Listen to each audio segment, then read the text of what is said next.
So today's lecture is going to be on glomerular diseases. So you've already had a good introduction and a good basic knowledge on glomerular diseases during your renal path lectures, where you've had comprehensive lectures on the pathology of these different types of glomerular diseases. And I think I've also done one lecture on a bit of a clinico-pathological, the correlation sort of a lecture between these. So this is a lecture based on that, and we are just going to take one step further from that lecture. It will be a bit long, but I will try to cover broadly the main aspects regarding glomerular diseases. I will not be going into details about each and every condition separately because I mean, time will not permit me to do that. But you've already had a very comprehensive set of lectures done on this during your path days on specific disease conditions. So I would suggest you to refer to that as well as your textbooks when you are reading through this lecture content. Now, the objectives are mainly, we'll go through a little bit about the knowledge that you already have regarding the structure, the clinical presentation patterns of renal diseases, nephrotic syndrome and nephritic syndrome. And these slides you are very familiar with, which I have discussed with you before as well. So when you talk about the kidney, you talk about mainly four compartments: the glomeruli, tubules, interstitium, and the blood vessels. And of that, today we are mainly discussing the glomeruli and the diseases around glomeruli. So the structure, just to refresh your memory, you have the afferent arteriole, and here it divides into multiple small glomerular capillaries, these openings, and this is your efferent arteriole, and these are your capillary, the podocytes, and around the urinary space. And on an electron scanning microscopy, that is how we are going to see this glomeruli from outside. And if you take a cross-section of this, now this is a very important picture that you need to have in your heads. So you have a cross-section here.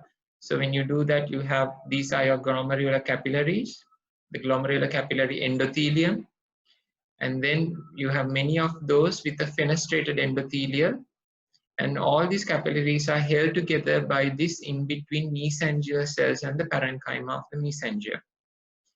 And on the outer side of the glomerular capillaries, you have the glomerular basement membrane going all around these capillaries. And outside that, you have the food processors of the podocytes. And outside that, you have this space, which is your urinary space. And the covering here, this is your parietal epithelium or the outside epithelium. So that is the basic structure. And depending on where in this structure things are affected, how it clinically manifests will be different. And this is a light microscopic appearance of a normal glomeruli, and you can see the glomeruli here, and these white openings, these are all your glomerular capillaries. And in between this tissue, this is your mesangium, and these are the nuclei of your mesangial cells. And in the outer space, that is your urinary space, and these surrounding structures, these are your tubules. When you talk about the glomerular basement membrane and the podocyte, so if you cone down a bit more closely into this structure, so you have your glomeruli, in that you have the endothelium which is fenestrated, around that you have the basement membrane, and you have the podocyte with the food processors. And between these podocyte food processors, this space, you call it the slit diaphragm. And if you look under electron microscopy, you will see this is the endothelium, this is the food processors, and between these spaces, that is your slit diaphragm. If you go into an ultrastructural level, this is your food process, and this is your slit diaphragm, and there are many protein molecules that are going to bridge this slit diaphragm.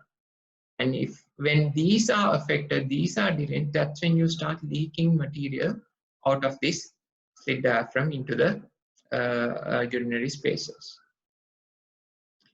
So the glomerular basement membrane has a negative charge, as you know, and the permeability where molecules go across this depends on the charge of the molecule and the size of the molecule. For example, molecules like albumin, which are very big, are negatively charged, so they will, and negatively charged, so they get repelled from the glomerular basement membrane, as well as they are big. So they have a lot of resistance to go through the glomerular basement membrane. Therefore, very minimal amount of albumin is seen in the urine. So that's one example. And when you talk about how glomeruli can get damaged, it could be because of antibodies due to different conditions. For example, one condition would be your anti-glomerular basement membrane disease. It could be immune complex mediated injuries, such as in conditions like your SLE. It could be secondary to activation of complement pathways. For example, hemolytic uremic syndrome is one of those conditions. And it could be non-immune mediated, where conditions like diabetic nephropathy, hypertension, these sort of conditions will affect. So later on, as we go along over the next 1 or 2 years, you will get to know these conditions separately, but this is just to give you an overview of those. And then the other thing, I'm sure you remember this picture from your clinical path days. You have the glomeruli, and these immune complexes that damage the glomerulus can get deposited in different places. If it gets deposited here, so you have the capillary endothelium, the basement membrane, and if it goes beyond the basement membrane, and on this side, if it gets deposited, you call it the subepithelial deposits. If it gets deposited on the other side, that is between the glomerular basement membrane and the endothelium, you call them subendothelial deposits. And if it gets deposited in the mesangium, you call them mesangial deposits. So in different conditions that we are going to discuss in a little bit, the deposit places will vary. Some in the subepithelial, some subendothelial, some in the mesangial areas.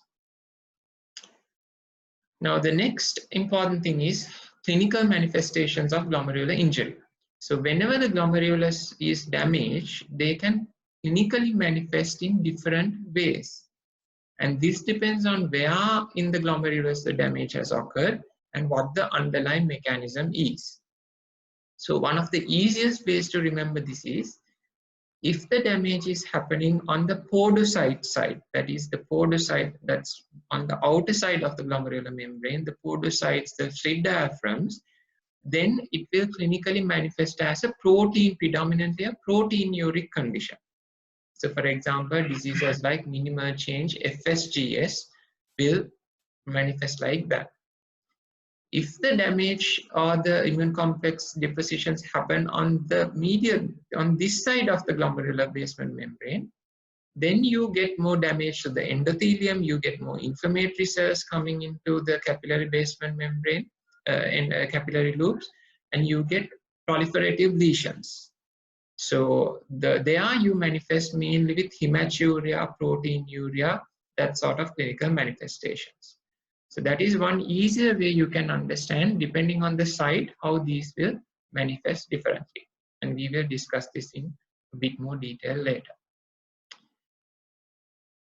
The other important thing to know is that when the glomerulus is affected, you can have many conditions with a spectrum of disease manifestations. So clinically, on one end, you can have a full-blown nephrotic syndrome where the patient will pass a lot of protein and that's it.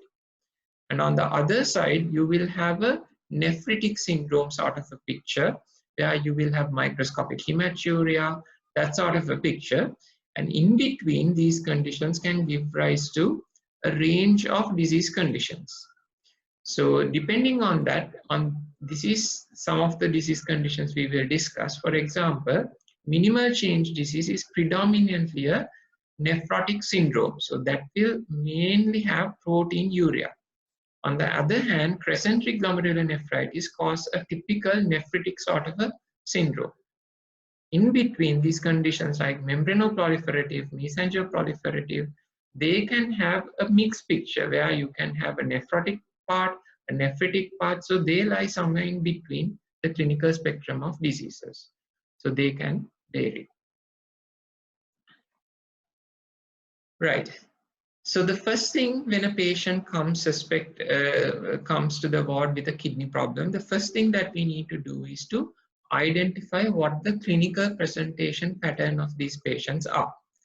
So clinically, we have to diagnose whether this is a CKD, whether this is an acute kidney injury, nephrotic, nephritic, RPGN, that sort of a picture. Now, of these, you've already discussed CKD, AKI, and today we are going to discuss the glomerular disease manifestations, which are the ones here. Now, the easiest way to remember this is by putting it into a table, where when a person comes to the ward suspected of a glomerular disease, they will fall into one of these patterns. It could be a nephrotic syndrome, nephritic, a mixed picture, an RPGN. It could be just a little bit of hematuria, but not a typical nephritic syndrome. It could be just some simple proteinuria and not a nephrotic syndrome. And when they come, if you do a kidney biopsy, they can have one of these pathological lesions. For example, if there is a nephrotic syndrome patient, if you do a biopsy, these are some of the commonest pathological features that you might see in the renal biopsy. And depending on that, you have to identify the underlying etiology. So for example, a patient comes with a nephrotic syndrome, you do a kidney biopsy, and if the kidney biopsy turns out to be minimal change disease, then you have to identify what is the underlying etiology to cause a minimal change disease. And all these conditions will have primary or secondary causes that will give rise to a disease pattern. And that part we will discuss later. So similarly, all the other things follow a same pattern. And once we discuss these different conditions, you will understand what I'm saying much better. So these are the conditions that are mainly presenting with glomerular diseases, and these are the clinical presentations when the glomerulus is affected. Right, so before we move on to the next segment where we start with nephrotic syndrome, anything you want to ask or anything you want to clarify from what I've already said?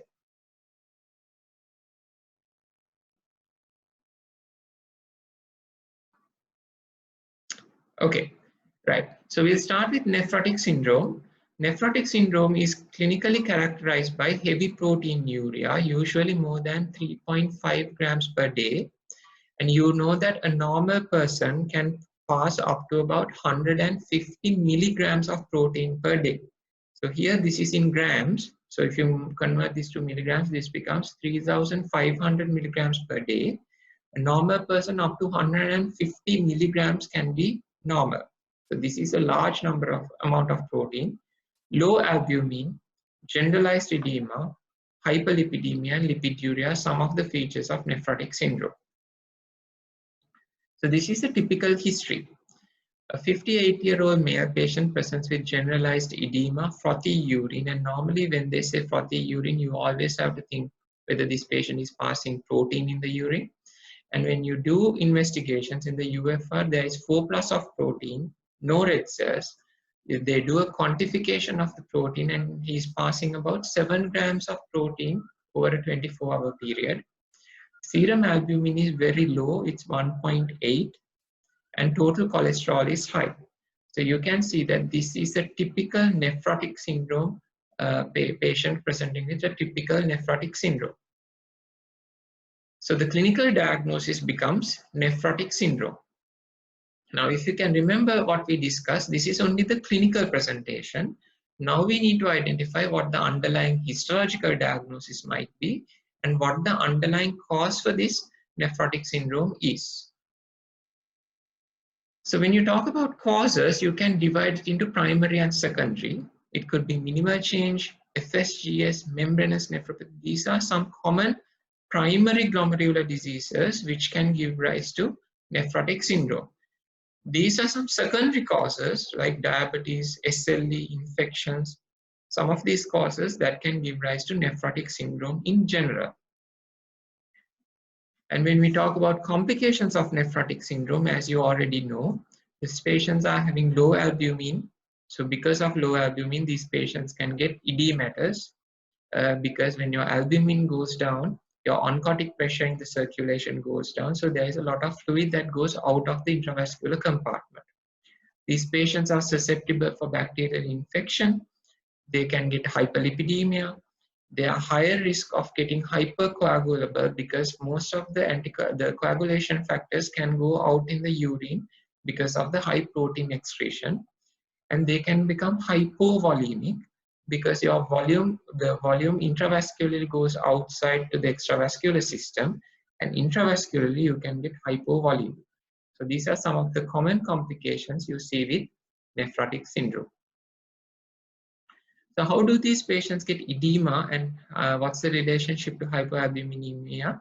There are two hypotheses that are put forth to explain how these patients develop edema. One is called the vascular underfill hypothesis, and the other one is called vascular overfill hypothesis. In the underfill hypothesis, what happens is these patients have heavy proteinuria, low albumin, and because of that, the oncotic pressures will be very low. And what happens is the fluids will go out of the intravascular system to the interstitial spaces. And because of that, there will be low intravascular circulating volume, which will stimulate your renin-angiotensin system. And when that happens, there will be a lot of sodium and water retention, which will cause edema. So that is what you call underfill hypothesis. That is because the intravascular volume is low. That is why the term underfill hypothesis. The overfill hypothesis is where the patients are having heavy proteinuria, and this protein can go and activate the epithelial sodium channels in the distal tubules in the kidneys, and that will stimulate a lot of salt and water retention, which will give rise to edema as well. So both these mechanisms, the overfill and the underfill theories, cause edema in these patients. Infections, like I mentioned, these patients are commonly exposed to, and the main reason is with the heavy proteinuria, they tend to lose a lot of protective immunoglobulins, which will cause protection from, which gives protection from the infection. Hyperlipidemia is another complication that occurs. The exact underlying pathology for this is unclear. However, one theory is that when you are losing albumin, your albumin levels are low, and the liver is the main organ that will start synthesizing your albumin. So along with that, something triggers the lipid synthesis in the liver as well in an abnormal manner, and because of that, your lipids will tend to go up. So that is one of those theories. Hypovolemia, as we explained before, when your albumin levels are low, the intravascular volume goes down, and because of that, patient can become hypovolemic, hypotensive, and because of that, they will even develop acute kidney injury due to pre-renal acute kidney injury. So how do we manage these patients with nephrotic syndrome? So for any patient with nephrotic syndrome, there are general management principles where you have to monitor daily body weight, input, output. And this is because you have to make sure you gradually get their weight down because they are edematous while maintaining a good output for these patients. Their salt should be restricted because otherwise the more salt and water retention, so your edema is going to get worse. They should be told to take a normal protein intake. There is a large misconception that people think if you take less and less of protein, then you will leak only a little bit of protein. That is a misconception, a myth. No, if you take low protein, what's going to happen is the patient's still going to keep passing protein. And then because of the low protein, the body is going to start catabolizing the muscle protein, and they are going to start getting weak and immunodeficient. Therefore, in order to prevent that, you will always advise them to have a normal protein intake. These patients need to be put on prophylactic anticoagulation because of the high risk of DVT.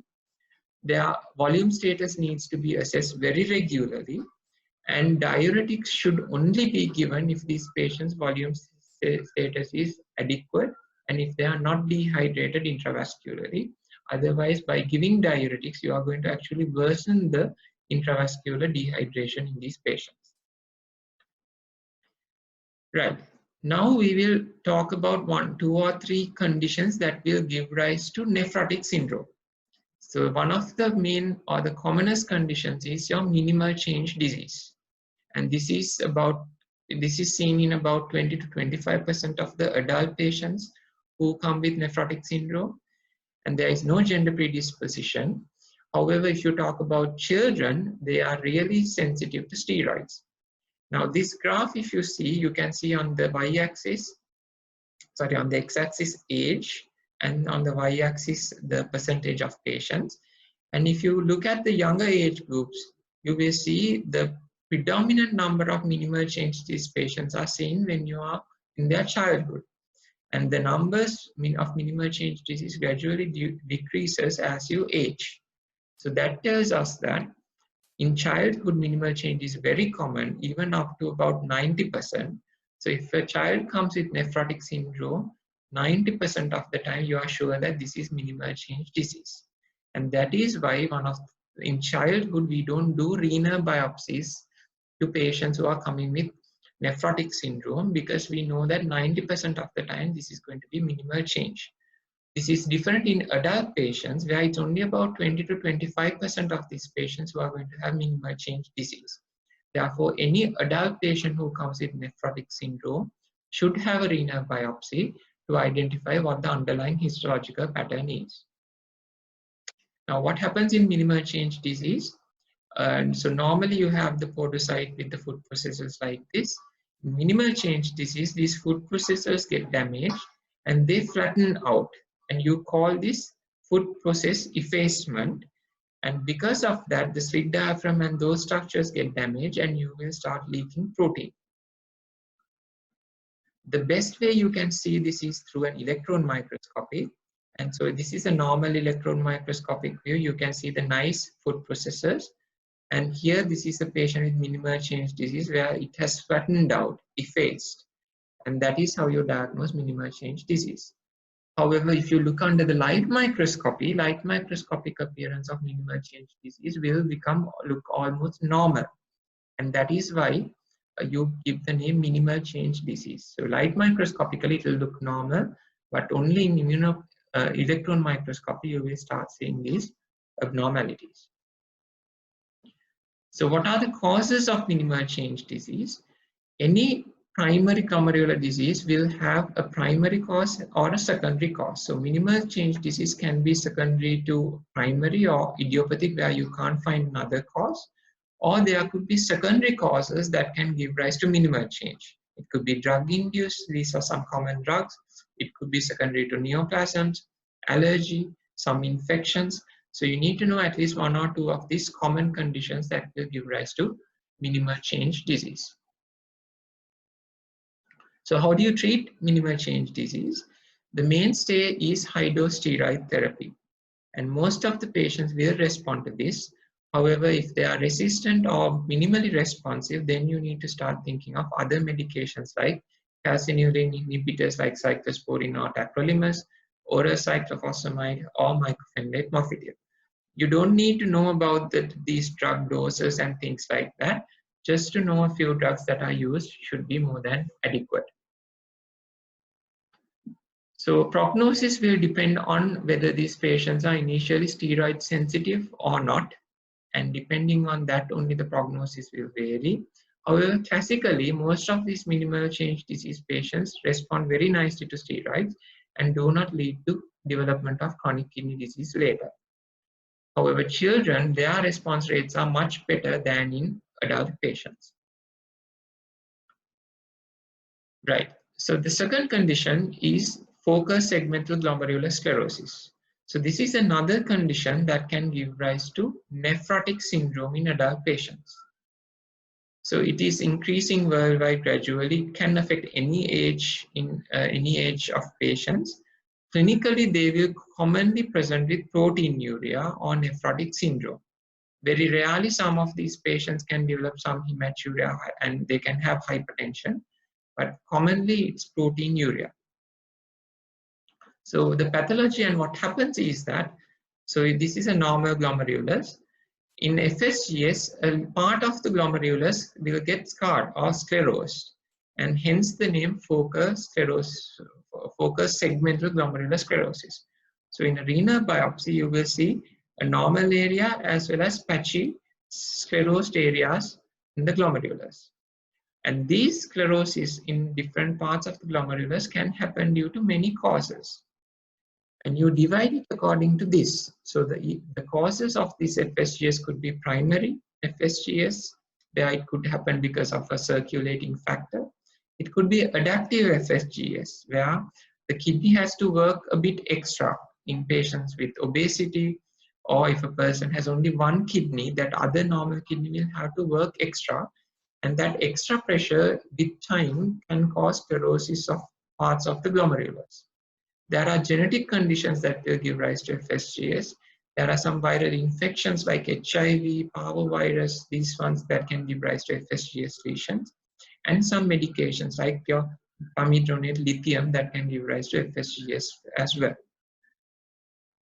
Treatment is depending on the cause. If you can identify an underlying secondary cause, like I discussed in the previous slide, you have to treat the cause. So if you treat the cause, then the FSGS will come under control.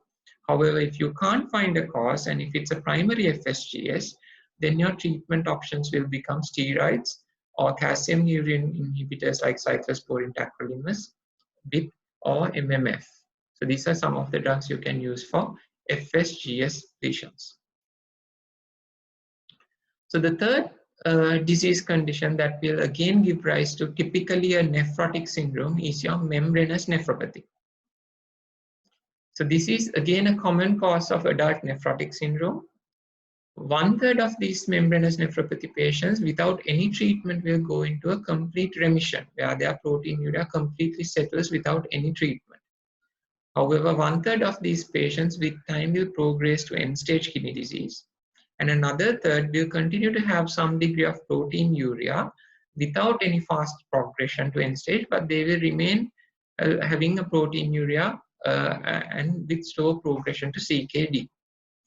And if you do a biopsy, the pathological hallmark will be subepithelial deposits, which I will show you in a bit. So here you can remember that picture. Here we discussed any abnormality that happens on this side can give rise to proteinuria. So here in membranous nephropathy, these immune complexes are going to go and deposit in the subepithelial space. So this is what happens. So this is a normal glomerular basement membrane, so endothelial cell and the podocytes. So these antibody antigen complexes go and get deposited on the subepithelial side of the glomerular basement membrane, and they are going to damage the podocytes and the food processors. And with that damage, you will start leaking protein outside. And this is an electron microscopy. You can see these black dots. These are your subepithelial deposits. So if I'm to orient you, this is your glomerular basement membrane, this is your endothelium, and these are your subepithelial deposits. In a light microscopy, what you will see is you will see thickened glomerular basement membrane. So these are your capillary loops, and you can, if you look at the covering around that, they are thickened.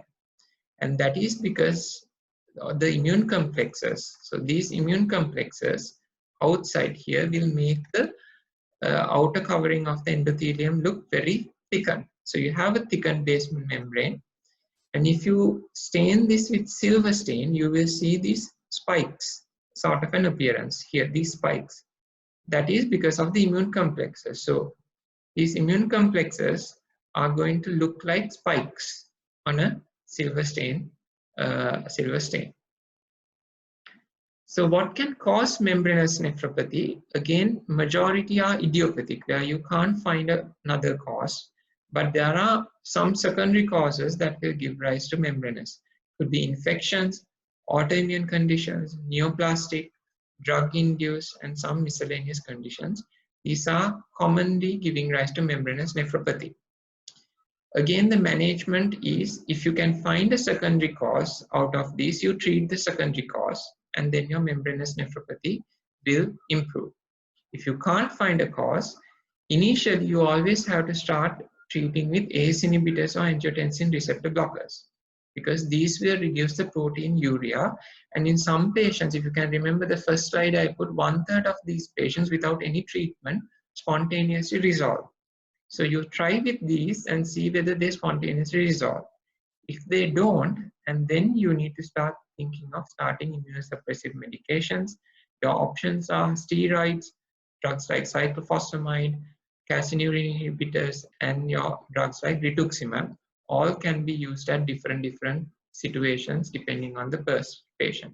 You don't need to worry about when you are using these, the drug doses and things like that. 1 or 2 of these medications, if you know the names, that's more than adequate. Right. So again, going back to what we were discussing, so we spoke about the glomerulus. This is a normal glomerulus. We spoke about podocyte problems and how that gives rise to conditions like nephrotic syndrome, proteinuria conditions. And we said that if it's the other side of the basement membrane, most likely it will be proliferative lesions where you get a picture like a nephritic syndrome. And we said that there is a spectrum of diseases where on one end you have nephrotic syndrome. There we could now discuss minimal change disease, membranous and focus segmental glomerular sclerosis, which are more towards the nephrotic syndrome spectrum of diseases. And next we will discuss the nephritic syndrome diseases in this part of the slide. And again, to go back to this table, we discussed nephrotic syndrome now. And there we said that if you do a biopsy, these are some of the common pathological lesions you will see. However, once you've identified a pathological lesion, you need to identify what the underlying cause for this pathological lesion is. And there we divide it into primary and secondary causes. And that you need to go and identify these causes that give rise to either one of these pathological lesions. So with that being said, before we go on to the next part of the lecture, anything you want to clarify regarding nephrotic syndrome and whatever I've discussed so far? Anything that's not clear? Excuse me, sir? Yes. So why do we get hypercoagulability in nephrotic syndrome? Yeah, so there are many, so you know that in the circulation you have both coagulation factors as well as anticoagulation factors. In nephrotic syndrome, these anticoagulation factors tend to be lower than the coagulation factors, mainly owing to the mainly due to the excretion in the urine. So they are more at risk of a hypercoagulable state because the balance is lost. Thank you, sir. Any other questions?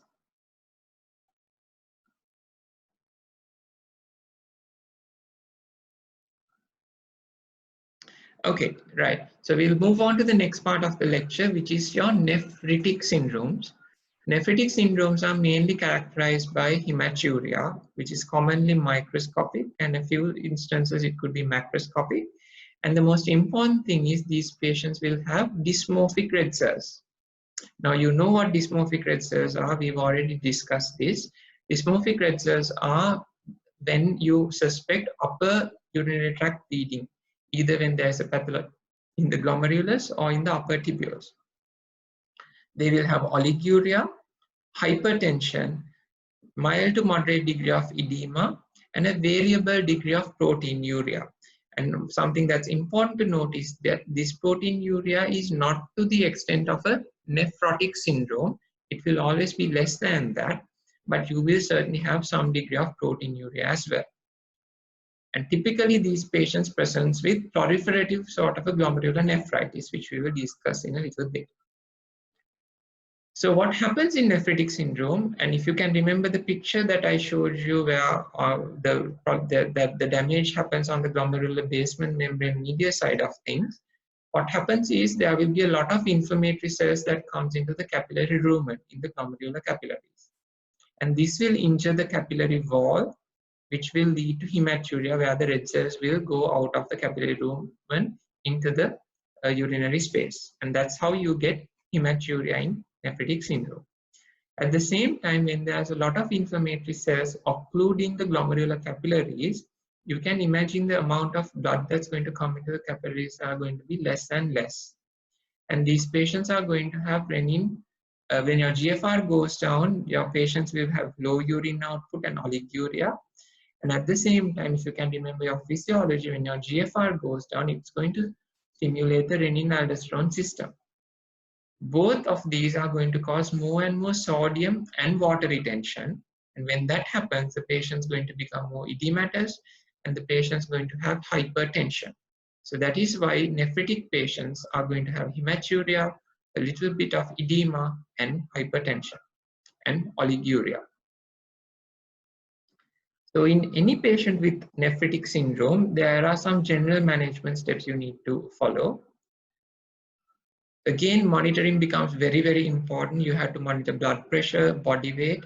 Here, blood pressure becomes very important as opposed to your nephrotic syndrome, because in nephrotic syndrome, you don't get hypertension, but in nephritic syndrome, you do. And this blood pressure needs to be very, very well controlled when they develop high blood pressures. They need to go for a low salt diet, a salt restriction, and you need to start medications for adequate treatment of blood pressure. Right, now I'm going to give you 4 clinical scenarios, and I want you to just in your mind try and identify what the present clinical presentation of these patients are, what might be the underlying histological pattern, and what might be the underlying etiology in these 4 cases. And we'll discuss a few after this, and we'll come back again to this slide to get the answers for that. So the first case is, it's a 67-year-old female patient coming with generalized edema, reduced urine output, and having a lower limb wound following a leech bite. On examination, patient has some edema, blood pressure is very high at 180/90, and the serum creatinine is elevated at 150. So your normal creatinine should be somewhere around 100 or less than that. Here it's high. And in the urine, you can see there is a lot of red cells and 1+ of protein. So what is this clinical? So first, what is the clinical presentation of this patient? What might be the underlying cause for this presentation? Number 2, 24 years of age, female patient coming with an upper respiratory tract infection with discoloration of the urine. Examination is unremarkable, blood pressure is normal, creatinine is normal. However, in the urine, there are red cells, almost the same as this patient when it comes to the urine findings. What might be the underlying clinical presentation? What is the cause of this presentation? Case number 3, 42 years, male patient, smoker, coming with shortness of breath, reduced urine output, edema, and blood pressure is very high again. Creatinine very, very high at 478. There are in the UFR, there are lots of red cell casts, and on the chest X-ray also now there are some patchy opacifications bilaterally. What is the clinical renal presentation of this patient? What might be the underlying condition of this patient is having? Next case, 56 years, male patient, IV drug user, coming with fever, examination has a cardiac murmur on auscultation, blood pressure is high, creatinine is high, again in the urine, almost the same as the first 2 patients, UFR is having a lot of red cells. What might be the clinical presentation and what is the underlying cause for this? Now have a think about it, and we'll discuss the next few slides and come back to these cases at the end. Right, so the first condition I want to talk to you, which can give rise to a typical nephritic syndrome, is acute post-infectious glomerulonephritis. So this is one of the most common conditions which will give rise to a nephritic syndrome. And the commonest infection is your streptococcal infections. And when it happens after a streptococcal infection, you call it as post-streptococcal glomerulonephritis. However, one thing to note is that it's not only the streptococcus that can give rise to post-infectious glomerulonephritis. Sometimes staphylococcus, legionella, pneumococcal infections can also give rise to this post-infectious GNs. It's common in children, but can happen in adults also. So the typical history is that they will have an infection, let's say streptococcal infection could be a sore throat or a wound, and they recover from that. But after about 10 to 14 days, then they start developing features of the glomerulonephritis. And if you do a kidney biopsy in these patients, this is what you are going to see. This is a normal glomerulus, you can see here. But in post-infectious, you have a lot of inflammatory cells that are going to come into the glomerular capillaries, and these neutrophils are going to start occluding the glomerular capillaries. So you call them proliferative glomerular lesions. And if you compare this to this, you can see you can hardly see the glomerular capillary lumen because they are filled with all these neutrophils. So see here, all these are full of neutrophils. So they are proliferative lesions. So this is the typical lesion that you are going to see in a renal biopsy, which is called a acute diffuse proliferative glomerulonephritis. That's the pathological name given for this. So clinically, you will have reduced GFR, there will be some proteinuria, there will be hematuria, urine will be abnormally colored because of the hematuria. If you do complement levels, they will be low, your C3 and C4, because there is an immune mediated mechanism, your complement pathway gets activated, so they will be low. And if this is secondary to a streptococcal infection, if you do your ASOT or anti-DNS B titers, these will become positive as well. So these are some clinical findings. And biopsy, as I showed to you before, there will be a lot of neutrophils coming in and all the capillary lumens will be occluded. So this is the typical renal biopsy pattern. So how do you manage these patients? Most of the time it's symptomatic. If they are hypertensive because of the acute nephritic syndrome, you have to control that. Edema control needs to happen with fluid restriction, salt restriction, and sometimes even diuretics. However, even if the patient recovers, some of these urinary abnormalities of hematuria, proteinuria can last up to even 3 to 6 months for complete resolution. Routine antibiotics are not used because this is considered an immune-mediated thing because it happens after about 10 to 14 days of the infection. So routinely, we do not use antibiotics in these patients. The next condition that also gives rise to a nephritic sort of a picture or microscopic hematuria is your IgA nephropathy. So this is characterized by deposition of IgA immunoglobulins in the mesangium of the kidneys. And when it deposits in the mesangium, there is a lot of mesangial cellularity that happens. There will be a lot of mesangial proliferation, a lot of cells comes into the mesangium. 40% of these patients can develop end-stage kidney disease. And the distribution of IgA can be variable depending on the part of the world. So like I said, what happens is it's an IgA mediated problem.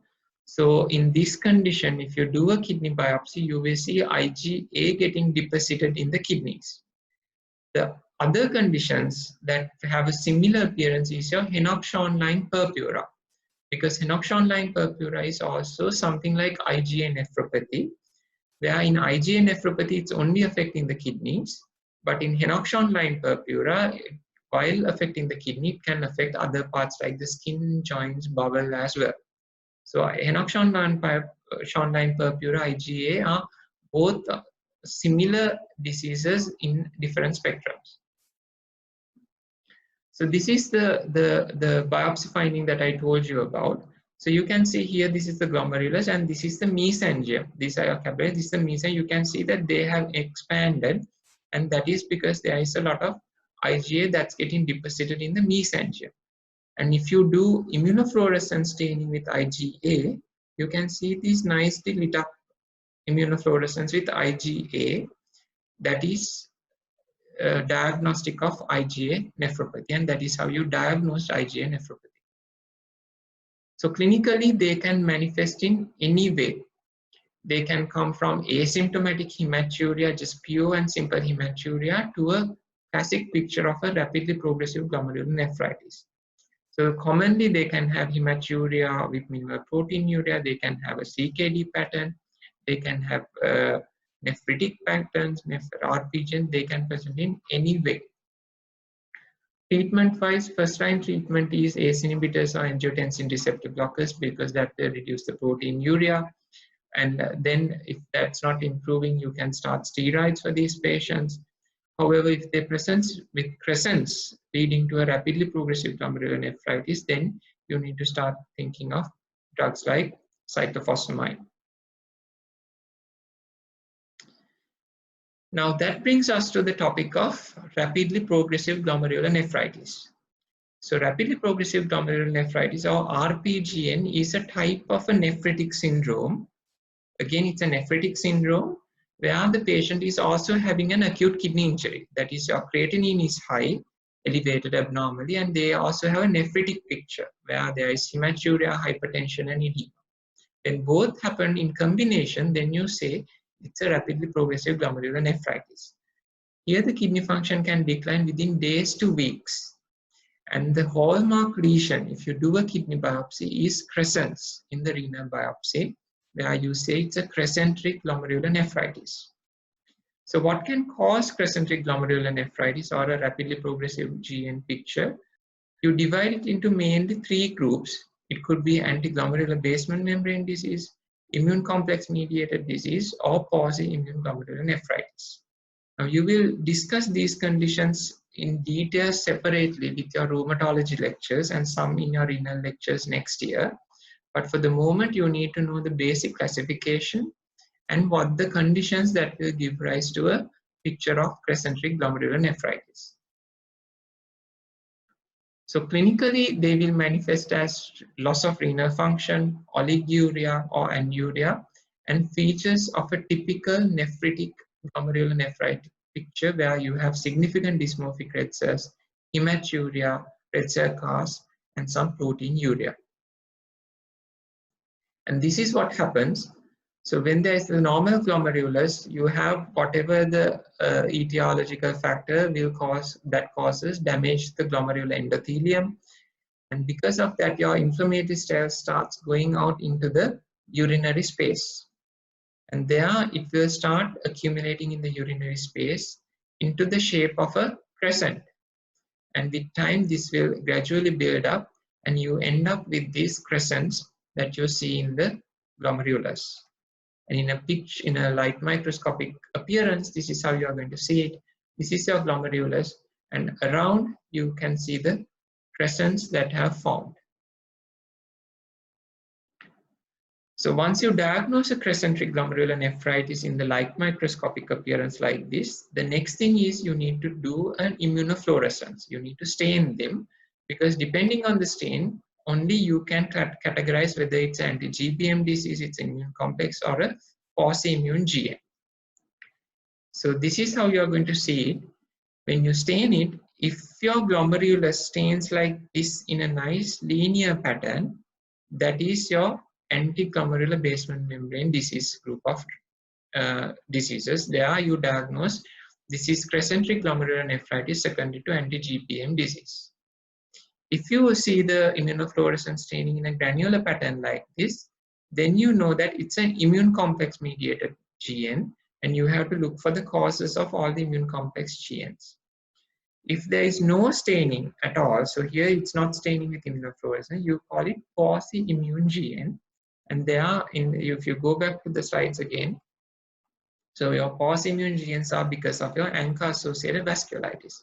So you have to identify which condition is giving rise to this quasi-immune GN. So that is how you approach a patient who's coming with an RPGN. Management again will depending on the different underlying cause, which I'm not going to discuss now.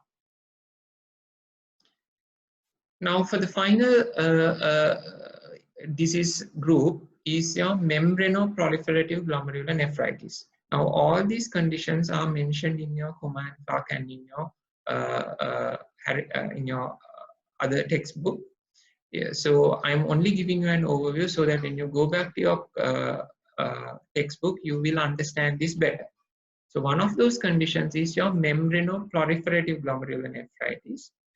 So some people call this mesangiocapillary glomerulonephritis. Both are the same. So in different textbooks, some will say it is as mesangiocapillary, some will say it as membranoproliferative. Both are the same condition. So what is important to know is MPGN is not a disease condition, it's a histological pattern. So MPGN means a membranoproliferative means, membrano means your glomerular basement membrane is thickened. Proliferative means there is a lot of proliferation. GN is glomerulonephritis. So if you have an MPGN sort of a pattern, these patients have proteinuria, hematuria. 20% can have a nephrotic syndrome, 25% can have rapidly declining renal function, and 30% will have a slow clinical course. So this is one of those conditions where in the spectrum of nephrotic and nephritic diseases, they can have a mixed picture. If you do a light microscopy, you can see this is what you're going to see. So this is a normal glomerulus. With MPGN, you will have capillary wall thickening. So here you can see the capillaries thickening, and you will see a lot of proliferative cells. So that's why it's called membranoproliferative glomerulonephritis. So what are the causes and how do you classify this? So the older classification, which might still be in some of your textbooks, is divided as type 1, type 2, and type 3. And this is dependent on where your immune complexes are deposited. In type 1 membranoproliferative, your immune complexes are deposited in the subendothelial space. In type 2, it is deposited within the basement membrane. In type 3, it's deposited in the subepithelial space. So that is how you separate the three conditions. Now, if you talk about type 1, the subepithelial space is where you start getting deposits. And so in investigations, you will have low C3, normal C4 levels, and these are some of the causes that will give rise to type 1 MPGN pattern. Type 2 is when you have these immune complexes depositing within the basement membrane. There, the causes can most of the time are idiopathic. And in these type 2 type of MPGN patients, if you do a kidney transplant later, there is a 100% recurrence chance in the new kidney as well. And there is this association where some of these patients with type 2 MPGN can have what is called partial lipodystrophy of the face. There you can see there is dystrophy of facial lipids, or the fat layers. However, nowadays we classify MPGN differently. We mainly classify it saying immunoglobulin mediated and complement mediated. So you don't need to know all of these, but what you need to know about MPGN is that MPGN is a pattern that can give rise to both nephrotic and nephritic picture. And you need to know some of the causes that can give rise to MPGN type of a picture, which is could be secondary to monoclonal gammopathies like your myeloma. It could be autoimmune diseases like what I've listed here. And it could be some of the infections. If you know that, that is more than enough. You don't need to know a lot about these classifications of MPGN. Right. So with that being said, so in the last few segments, what I've discussed is some of the conditions that can give rise to nephritic sort of a picture.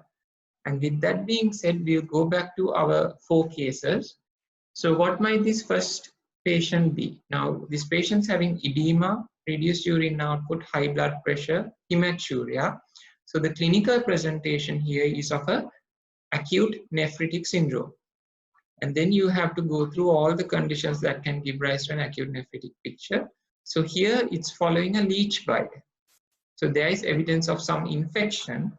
So this is very likely a post-infectious glomerulonephritis where it's happened after a leech bite. What's the next picture? Here, this patient is having high hematuria with some proteinuria, but doesn't have a typical picture of a nephritic syndrome. Blood pressure is normal, there is no edema. So it's not a typical nephritic picture, it's only hematuria with some proteinuria. So out of the conditions that we discussed, what can give rise to some hematuria like this?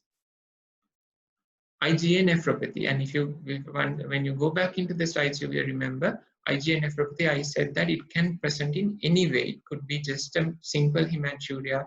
It could be just proteinuria. It could be an RPGN. It could be CKD. It could be an acute nephritic picture. So it could be anything. So here, this is a young girl coming with an infection, and with that infection, there is some hematuria that's gotten precipitated. So that is the classic, one of the classical ways IgA would present during an infection where IgA nephropathy can manifest. Next. So what is the clinical picture here? Again, this is an acute nephritic picture. Patient is having oliguria, edema, high blood pressure, and red cells. So this is a nephritic picture. However, there is evidence of lung involvement as well in a young male patient. So this is an RPGN where your creatinine is now abnormal. You have an active sediment, and here you have to always suspect a crescentic glomerulonephritis. So I said RPGN is where you have an acute kidney injury as well as a nephritic sort of a picture. So the final case is a male patient with fever and a cardiac murmur. And again, the clinical picture here, the renal clinical picture here is of a nephritic syndrome, where there's high blood pressure, red cells in the urine with high creatinine. So this patient clinically also has a murmur with being an IV drug user. So you always have to consider a condition like infective endocarditis. So this is mesangiocapillary glomerulonephritis secondary to infective endocarditis. So those are some common cases that you will encounter in day-to-day practice in the medical wards. Right. So in summary, again, if we go back to the final slide, if you didn't follow anything, at least if you can understand what this table tells you, whenever a person with a glomerular disease comes to the ward, we have to classify them into one of these pictures. It could be nephrotic, nephritic, a mixed picture, an RPGN. And if we do a biopsy, these conditions can give rise to any of these histological patterns. And once we've identified the histological pattern, we need to know what the primary underlying cause is, whether it's primary or secondary glomerulonephritis. Thank you.